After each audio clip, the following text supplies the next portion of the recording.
Doctor ortho Ayurvedic oil and capsule. अब दर्द भी घुटने टेकेगा। 15 सितंबर के बाद बदहाल उत्तराखंड के सड़कों का होगा कायाकल्प। सीएम धामी ने सभी विभागों को दिए मरम्मत के निर्देश। नेपाल में भीषण बाढ़ के बाद चंपावत में अलर्ट मोड जारी। प्रशासन ने हेल्पलाइन नंबर जारी कर 24 घंटे निगरानी बढ़ाई। चंपावत के पर्यटन विकास को नई उड़ान देने पहुंचे सड़क परिवहन एवं रोजमार्ग राज्य मंत्री अजय टम्टा। स्थानीय लोगों से संवाद कर विकास और पर्यटन का लिया फीडबैक। सीएम धामी ने दी रक्षाबंधन पर बहनों को निःशुल्क बस सफर की सौगात। 2 दिन किराया छूट का परिवहन मंत्री ने किया बड़ा ऐलान।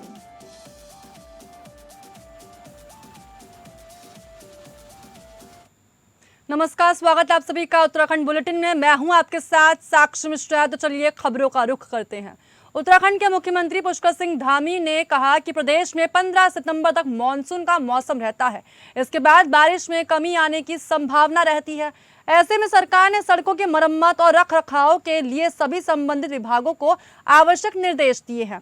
सीएम धामी ने कहा कि सड़क निर्माण और रखरखाव से जुड़े सभी विभागों को अपने अपने क्षेत्रों में क्षतिग्रस्त सड़कों को चिन्हित कर मरम्मत कार्य शुरू करने के निर्देश दिए गए हैं।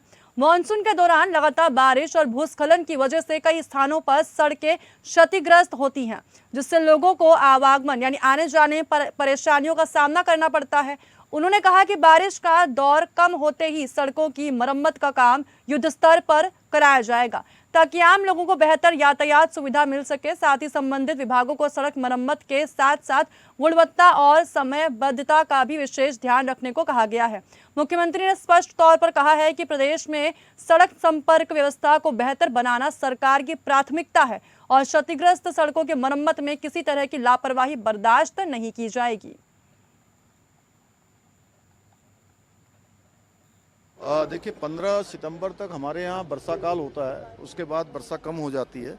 तो हमने कहा है कि सारे विभाग, चाहे वो हमारा पीडब्ल्यूडी हो या पीएमजीएसवाई हो या अन्य विभाग जो भी सड़कों के क्षेत्र में काम करते हैं, जो हमारी अन्य एजेंसियां भारत सरकार की भी काम करती हैं, उन सभी से हमने कहा है कि वो अपनी सड़कों की मरम्मत के जो होने वाले टेंडर इत्यादि या निविदाएं हैं वो 15 तारीख तक संपन्न कर लें। उसके बाद सड़क सभी जगह ठीक करनी है, क्योंकि यात्रा भी चलेगी, त्यौहार भी आ रहे हैं, तमाम प्रकार के लोगों का यहाँ आना जाना होता है, पूरे देश दुनिया के लोग आते हैं, तो उसका मैं स्वयं निरीक्षण।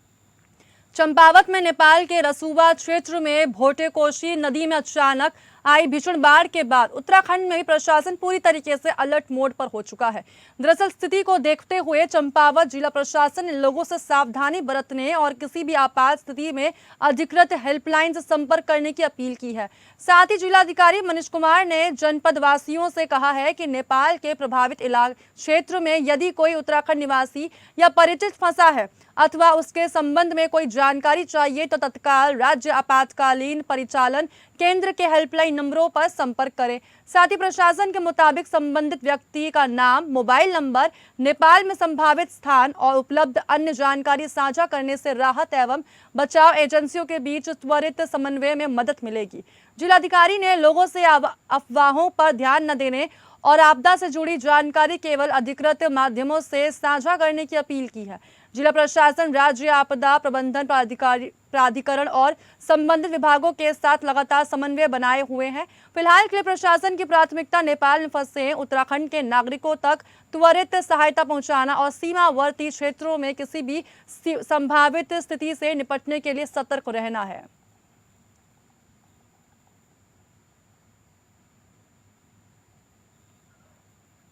नेपाल में भारी बारिश और भीषण बाढ़ का असर अब सीमावर्ती उत्तराखंड के चंपावत में दिखाई दे रहा है। स्थिति को देखते हुए जिला प्रशासन ने टनकपुर क्षेत्र में विशेष सतर्कता बढ़ा दी गई है और एसडीआरएफ टीम को हाई अलर्ट पर रखा है। शारदा बैराज, शारदा घाट और संवेदनशील तटीय इलाकों में एसडीआरएफ जवान लगातार गश्त नजर आ रहे हैं। टीम स्थानीय लोगों, यात्रियों और मछुआरों को नदी का जलस्तर बढ़ने की आशंका को लेकर जागरूक कर रही है और नदी किनारे अनावश्यक रूप से नहीं जाने की अपील की जा रही है। साथ ही आपात स्थिति से निपटने के लिए एसडीआरएफ टीम जीवन रक्षक उपकरणों के साथ 24 घंटे तैयार है। जिलाधिकारी मनीष कुमार ने प्रशासन और आपदा प्रबंधन से जुड़े अधिकारियों को अलर्ट मोड पर रहने के निर्देश दिए हैं। सिंचाई, राजस्व, पुलिस और आपदा प्रबंधन विभाग को आपसी समन्वय के साथ नदी के जलस्तर पर और संवेदनशील इलाकों पर लगातार निगरानी रखने को कहा है। प्रशासन ने लोगों से उफनती नदियों और नदी तटों से दूर रहने की भी अपील की है।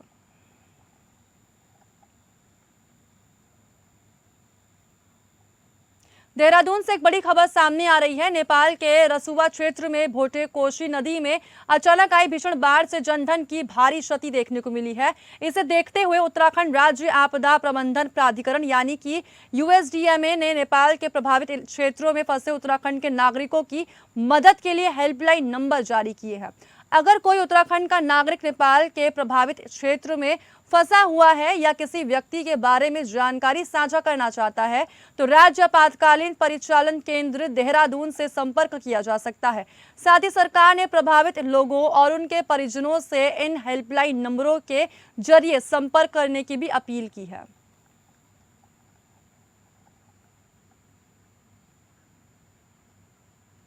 रुद्रपुर विधायक शिव अरोड़ा और पूर्व विधायक राजकुमार ठुकराल के बीच चल रहे विवाद को लेकर कांग्रेस ने बीजेपी पर निशाना साध दिया है।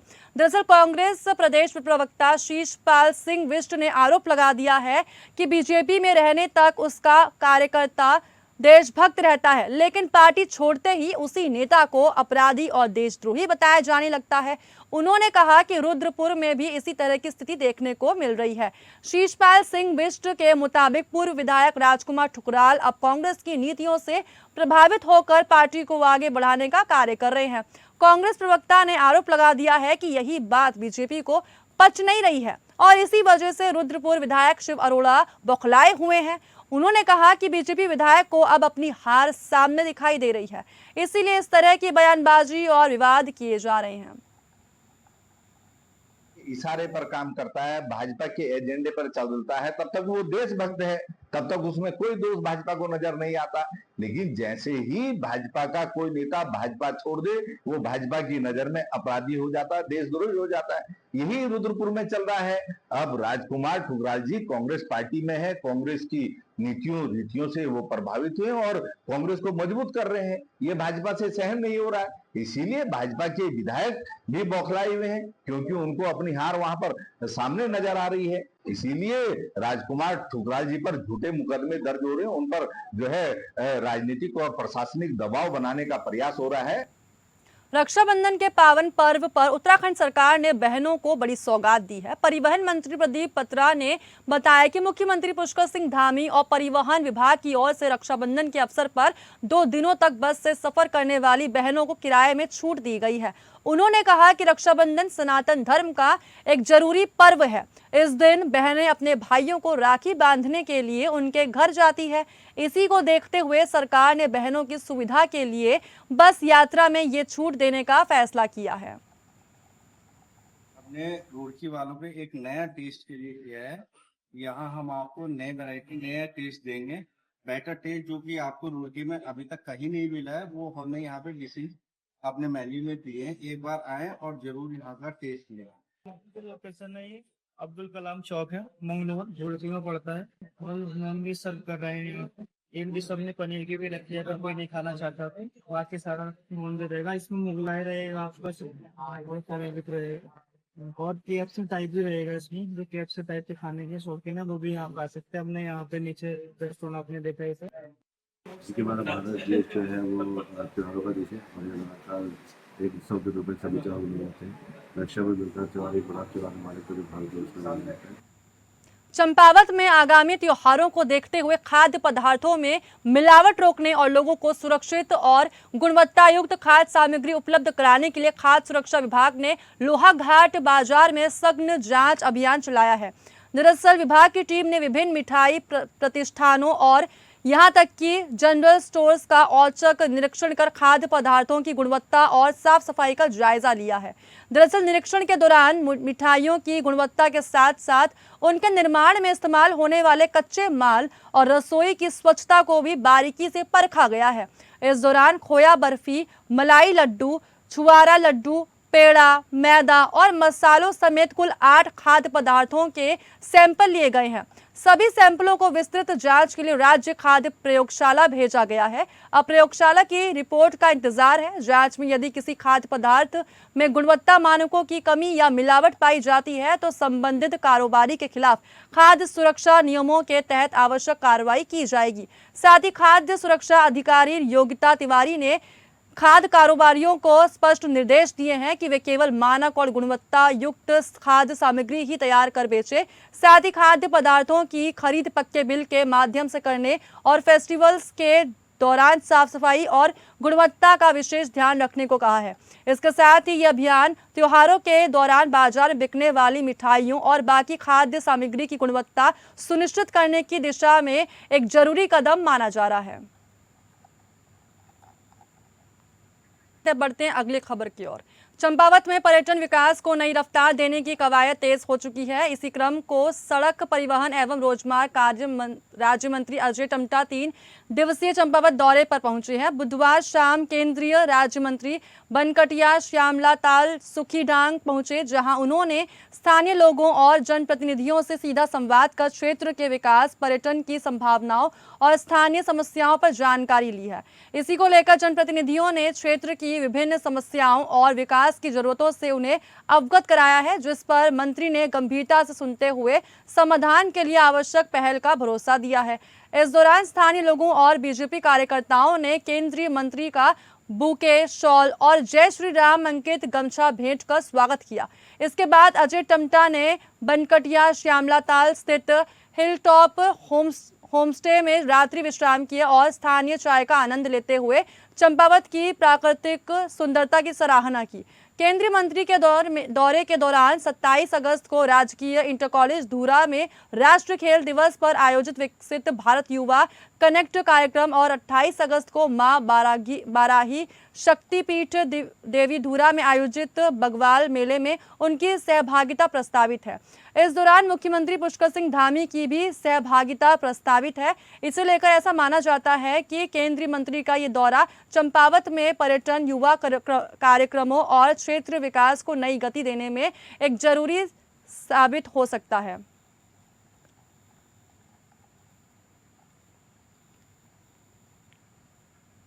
चंपावत में ऐतिहासिक और पौराणिक देवीधुरा बगवाल मेले को लेकर प्रशासन ने तैयारियां तेज कर दी है। दरअसल मुख्यमंत्री पुष्कर सिंह धामी के प्रस्तावित कार्यक्रम को देखते हुए जिलाधिकारी मनीष कुमार ने देवीधुरा पहुंचकर मेला क्षेत्र का स्थलीय निरीक्षण किया। डीएम ने पेयजल, विद्युत, स्वच्छता, पार्किंग, सुरक्षा और यातायात समेत श्रद्धालुओं की सुविधा से जुड़ी व्यवस्थाओं का जायजा लिया। मुख्यमंत्री के प्रस्तावित कार्यक्रम को लेकर हेलीपैड और सेफ हाउस का निरीक्षण और कर अधिकारियों को सभी तैयारियां समय पर पूरी करने के निर्देश दिए हैं। स्वास्थ्य और आपातकालीन व्यवस्थाओं को लेकर एडवांस एम्बुलेंस, पर्याप्त चिकित्सा सुविधाएं और त्वरित रिस्पांस सुनिश्चित करने को कहा गया है। कानून व्यवस्था के लिए पर्याप्त पुलिस बल, भीड़ नियंत्रण और यातायात प्रबंधन पर भी विशेष जोर दिया गया है। शराब पीकर वाहन चलाने वालों की एल्कोमीटर से जांच के निर्देश दिए गए हैं। साथ ही डीएम ने कहा है कि मेला चंपावत की धार्मिक और सांस्कृतिक परंपराओं का जरूरी हिस्सा है।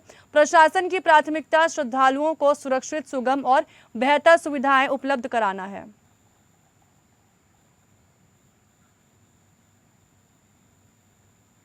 चंपावत की स्वयं सहायता समूहों से जुड़ी महिलाएं अपने हुनर के दम पर आत्मनिर्भरता की नई कहानी लिख रही हैं।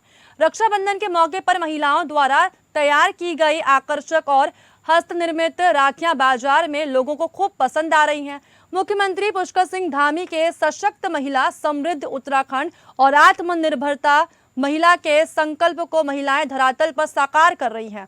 राष्ट्रीय ग्रामीण आजीविका मिशन यानी NRLM और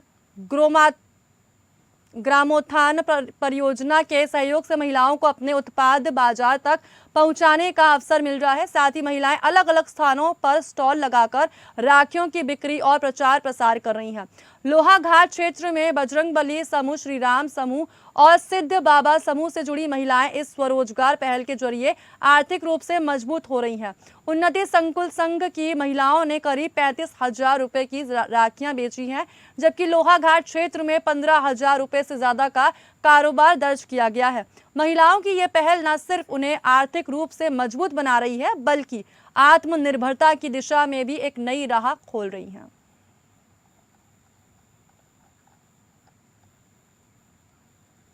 मुख्यमंत्री धामी ने प्रदेशवासियों को रक्षाबंधन की शुभकामनाएं देते हुए कहा कि ये पर्व भाई बहन के स्नेह, विश्वास और आपसी सम्मान का प्रतीक है। उन्होंने महिलाओं के सम्मान, सुरक्षा और सशक्तिकरण के लिए राज्य सरकार की ओर से किए जा रहे प्रयासों को भी रेखांकित किया। कार्यक्रम के दौरान मुख्यमंत्री ने महिलाओं से संवाद किया और उनके साथ रक्षाबंधन पर्व की खुशियां साझा की।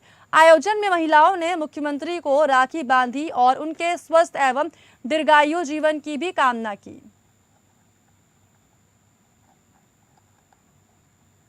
मुख्यमंत्री ने टपकेश्वर महादेव मंदिर के महंत कृष्णागिरी महाराज, महंत दिगंबर भरत गिरी महाराज, यहां तक कि टपकेश्वर सेवा दल के अध्यक्ष मनोज कुमार गुप्ता के साथ विधि विधान से पूजा अर्चना कर शोभा यात्रा का शुभारंभ किया है। दरअसल मुख्यमंत्री ने भगवान टपकेश्वर महादेव से प्रदेशवासियों की सुख, समृद्धि, शांति और खुशहाली की कामना की है। उन्होंने साफ शब्दों में कहा कि देवभूमि उत्तराखंड की समृद्ध धार्मिक एवं सांस्कृतिक परंपराएं हमारी अमूल्य धरोहर है। इस प्रकार के धार्मिक आयोजन समाज में आस्था, एकता और आपसी सद्भाव को सुदृढ़ करने के साथ ही नहीं, बल्कि नई पीढ़ी को अपनी संस्कृति और परंपराओं से जोड़ने का कार्य करती है। साथ ही शोभा यात्रा के आयोजन से जुड़े सभी संत महात्माओं, आयोजन समिति के सदस्यों और श्रद्धालुओं को शुभकामनाएं देते हुए मुख्यमंत्री ने कहा कि भगवान टपकेश्वर महादेव की कृपा समस्त प्रदेशवासियों पर बनी रहे और उत्तराखंड निरंतर प्रगति और समृद्धि के पथ पर आगे बढ़ता रहे। शोभा यात्रा के दौरान बड़ी संख्या में श्रद्धालुओं ने भगवान टपकेश्वर महादेव के दर्शन कर आशीर्वाद प्राप्त किया।